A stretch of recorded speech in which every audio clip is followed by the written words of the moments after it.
தமிழ் புத்தாண்டு மாற்றங்கள், ஏற்றங்கள், முன்னேற்றங்கள். ரொம்ப நாட்களாக நீங்க எதிர்பார்த்த உங்களுடைய வேலையில் மாற்றங்கள், நீங்க ரொம்ப ரொம்ப அதிகமாக காத்திருந்த, பொறுமையாக காத்திருந்த உங்களுடைய வேலையில் முன்னேற்றம், கடன் பிரச்சனையிலிருந்து மீள முடியாம சிக்கி தவிக்கிற உங்களுக்கு உறுதியாக கடன் பிரச்சனையிலிருந்து மீள்வதற்கான ஒரு அற்புதமான தமிழ் புத்தாண்டாக இருக்கும் என்பது உண்மை. திருமணமே முடிய மாட்டேங்குது, எவ்வளவோ வரன் தேடிட்டேன், ஸோ எனக்கு இந்த தமிழ் புத்தாண்டு உறுதியாக நல்ல வரன் கிடைச்சிருமா எதிர்பார்க்குறீங்களா? உறுதியாக உங்களுடைய எதிர்பார்ப்புகளை நிறைவேற்றபடி குருவோடைய ஆதரவும் சனி பகவானுடைய இயக்கமும் உங்கள் லைஃப்பில் இந்த தமிழ் புத்தாண்டு முதல் 2026 தமிழ் புத்தாண்டு உங்களுக்கு திருமணத்தை முடிச்சு வச்சு மங்களகரமான வாழ்க்கை ஏற்படக்கூடிய ஒரு பாக்கியம் குரு பகவான் மூலமாக உறுதியாக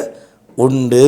என்னதான் பண்ணேன் நான், என்ன பண்ணேன், ஏன் என்ன மட்டும் எல்லா கிரகங்களும் இப்படி பாடா படுத்துறாங்க? கூட இருக்கவங்க தான் குளிபறிக்கிறாங்க, ஏமாற்றம் செய்கிறாங்க, என்னை கஷ்டப்படுத்துகிறாங்கன்னா இந்த நவகிரகங்களாவது நல்ல விஷயம் செஞ்சிடக்கூடாதா அப்படின்னு எதிர்பார்ப்போடு இருக்கிற உங்களுடைய வாழ்க்கையில் நவ கிரகங்களுடைய அத்தனை விதமான அற்புதமான செயல்பாடு மூலமாக ஏமாற்றமெல்லாம் எட்டி ஓடிவிடும், துரோகத்தை செய்தவர்களெல்லாம் தொலைந்து விடுவார்கள் என்ற ஒரு அற்புதமான வாக்கியத்துடன் உங்களுடைய வாழ்க்கை தொடங்கப் போகிறது என்பது இந்த தமிழ் புத்தாண்டு முதல் உண்மை.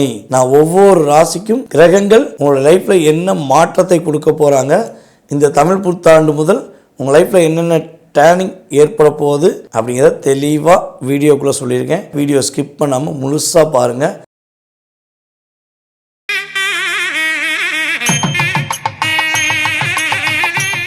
கடவுளருள் டிவி நேயர்கள் அனைவருக்கும் இனிய தமிழ் புத்தாண்டு நல்வாழ்த்துக்களை தெரிவித்துக் கொண்டு, உங்களுடைய வாழ்க்கையில் இந்த தமிழ் புத்தாண்டு முதல் என்னென்ன மாற்றங்கள் கோச்சார கிரகங்கள் கொடுக்க போகின்றன, என்னென்ன விஷயங்களை நீங்கள் கவனமாக இருக்கணும் அப்படிங்கிற விஷயங்களை மிக துல்லியமாக ஜோதிட ரீதியாக கோச்சார கிரகங்கள் ரீதியாக உங்களுக்கு தெளிவாக எடுத்துகிட்டு வந்திருக்கேன். ஸோ வீடியோ முழுமையாக பாருங்கள், உங்களுக்கு ரொம்ப பயனுள்ள விஷயங்கள் பர்ஃபெக்டாக இருக்கும். தனுசு ராசி அன்பர்களாகிய உங்களுக்கு இந்த தமிழ் புத்தாண்டுலேருந்து என்னென்ன விஷயங்கள்லாம் மாற்றம் ஏற்பட போகுது அப்படின்னு சொல்லி பார்த்தீங்கன்னா, பொதுவாகவே பார்த்திங்கன்னா நம்மளுடைய மாத பலன்கள், வருட பலன்கள் எல்லாமே பார்த்திங்கன்னா கோச்சார கிரகங்கள் ரீதியாக தான் நம்ம எடுத்துக்கிட்டோம். அப்போ எதையுமே கிரகங்களுடைய செயல்பாடுகள், கிரகத்துடைய நகர்வு வச்சு தான் நம்ம பலன் சொல்ல முடியும். ஓகேவா? ஸோ அப்படி பார்க்கும்பொழுது உங்களுடைய ராசிக்கு 5ஆம் இடத்துல நம்முடைய சூரிய பகவான் உள்ளே நுழையும் பொழுது ஆட்டோமேட்டிக்காக என்ன ஆகுது, தமிழ் புத்தாண்டே உருவாகுது.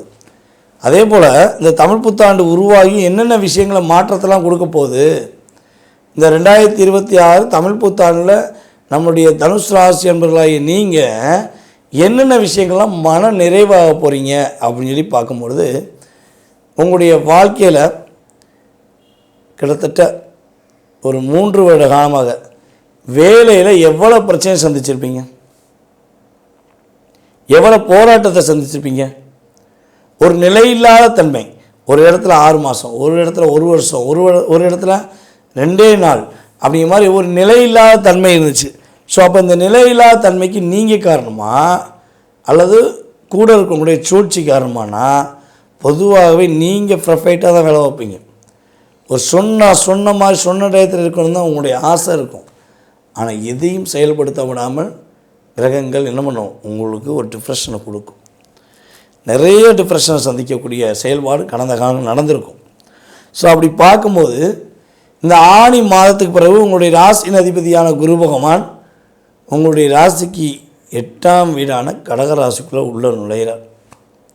அவர் உள்ள நுழைகிற இந்த அற்புதமான தருணத்தில் உங்களுக்கு ஒரு ரைட் அண்ட் லெஃப்ட் சைடில் அப்படியே இந்த பாஷா படத்தில் நம்மளுடைய சூப்பர் ஸ்டார் ரஜினிகாந்த் நடந்து வருவது பார்த்திங்களா, அது மாதிரி ரைட் அண்ட் லெஃப்ட் ஒரு பாதுகாப்போட செயல்பாடு நீங்கள் நடக்க போகிறீங்க.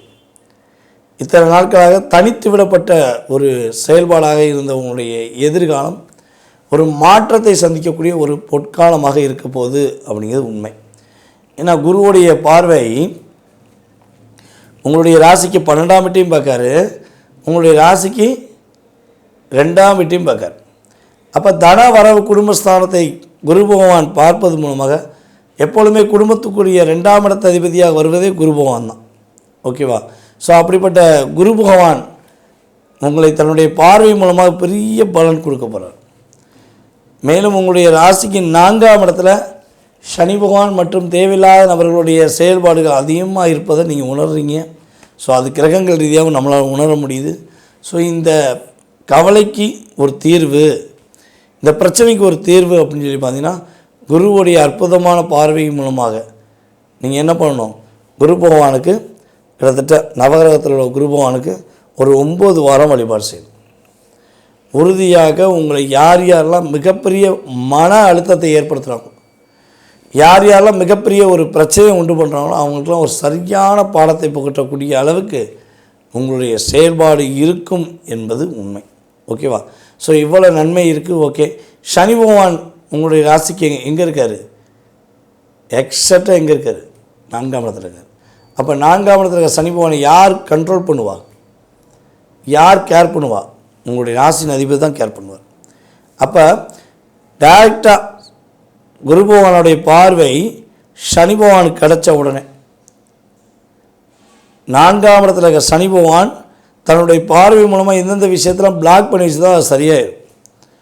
உங்களுடைய வேலை சூப்பராக இருக்கும், வேலையில் பதவி உயர்வு உண்டு, சொந்த தொழில் தொடங்குவதற்கான சாத்தியம் உண்டு. அதே போல் உங்களுடைய அங்கீகாரம், உங்களுடைய நிலையான தன்மை, ஒரு என்ன சொன்னால் கௌரவிக்கக்கூடிய அளவுக்கு உங்கள் லைஃப் ஸ்டைலில் ஒரு சேஞ்சஸை நீங்கள் உணர முடியும் என்பது உண்மை. ஓகேவா? சரி, இதில் இன்னொரு விஷயம் நம்ம சொல்வதாக தான் சொல்லணும். நம்முடைய தனுஷ் ராசியில் பிறந்த பூராட நட்சத்திரக்காரர்கள் கிட்டத்தட்ட வாழ்க்கையிலே போராட்டம் கீழே கமெண்ட்ஸ் கொடுத்துருவாங்க. அது உண்மை, நான் இல்லைன்னு சொல்கிறேன். இருந்தாலும் கோச்சார கிரகங்கள் ரீதியாக எடுக்கும்போது நம்முடைய பூராட நட்சத்திரக்காரர்கள் கடந்த 2025 செப்டம்பர் மாதம் முதல் தற்போது வரை நீங்கள் அடைகிற மன அழுத்தம், நீங்கள் அடைகிற போராட்டம், நீங்கள் மனசை விட்டு வெளியே சொல்ல முடியாமல் நீங்கள் ஃபீல் பண்ணுற கவலை எல்லாமே கட்டாயமாக வெளியே வந்துடும். உங்கள் லைஃப்பில் பெரிய ஒரு எதிர்பார்ப்பு நிறைவேறக்கூடிய ஒரு பொற்காலம்னு சொல்லலாம். ஓகேவா? அப்போ கடன் பிரச்சனை சேர்ந்து அலைஞ்சிருது, நோய் நொடி, அதெல்லாம் சொன்னால் நோய் பிரச்சனை அல்லது தேவையில்லாத ஒரு வம்பு வழக்கு சம்மந்தப்பட்ட பிரச்சனை எல்லாமே உங்களுக்கு சரியாகி நல்ல விதமான மாற்றத்தை, நல்ல விதமான முன்னேற்றத்தை நீங்களே உங்களுக்குள்ளே உணரக்கூடிய ஒரு அற்புதமான தருணம் தான் இந்த புத்தாண்டு என்பதை புரிஞ்சுக்கோங்க. ஸோ வாழ்க்கையில் ரசிக்க கற்றுக்கோங்க. ஓகேவா? நீ காட்டு அவங்க சொன்னாங்க செஞ்சேன், இவங்க சொன்னாங்க செஞ்சேன், நோ. உங்கள் மனசுக்கு மனச்சாட்சிக்கு சரியான பாதை, சரியான விஷயம் தோணிச்சு அப்படின்னா நீங்கள் யோசிக்க வேணாம், ப்ரொஃபைட்டை செஞ்சுட்டு போயிட்டே இருக்கலாம். ஏன்னா இந்த ராகுபவன் என்ன பண்ணுவார்னா உங்களுடைய ராசிக்கு கரெக்டாக 3ஆம் இடத்துல அமர்ந்து உங்களுக்கு நிறைய குழப்பத்தை கொடுப்பார். கேதுவோன் உங்களுடைய ராசிக்கு 9ஆம் இடத்துல வந்து உங்களுக்கும் உங்களுடைய அப்பாவுக்கும் ஏதாவது ஒரு அழுத்தம் அல்லது உங்களுக்கு தேவையில்லாத ஒரு பிரச்சனை, தேவையில்லாத குழப்பத்தை கொடுத்து லாக் பண்ணுவார். ஸோ அந்த லாக்லேருந்து வெளியே வருவதற்கான ஒரு சாத்தியம், ஒரு தெளிவான தன்மை தான் உங்களுக்கு தற்போது நடக்கும் இந்த 2026ஆம் ஆண்டு புத்தாண்டு பலன் அப்படிங்கிறத தெரிஞ்சுக்கோங்க. எதிர்காலம் சிறப்பாக இருக்க போது நீங்கள் கவனமாக இருக்க வேண்டிய விஷயம், உங்களுடைய கம்யூனிகேஷனில் கவனமாக இருங்க. உங்களுடைய அப்பாவுடைய உடல் ஆரோக்கியம் சம்மந்தப்பட்ட விஷயங்களும் கவனமாக இருங்க. எல்லா பலமும் பெற்று எல்லா நலமும் பெற்று நம்முடைய தனுசு ராசிக்காரங்க சிறப்படைய போகிறீங்க அப்படிங்கிறது நிதர்சனமான உண்மை. கடவுள் அருள் டிவியை பார்த்தமைக்கு நன்றிகள். மேலும் இது போன்ற தகவல்களை தெரிந்து கொள்ள கடவுள் அருள் டிவியை சப்ஸ்கிரைப் செய்யுங்கள். மறக்காமல் பெல் ஐக்கானை கிளிக் செய்யுங்கள்.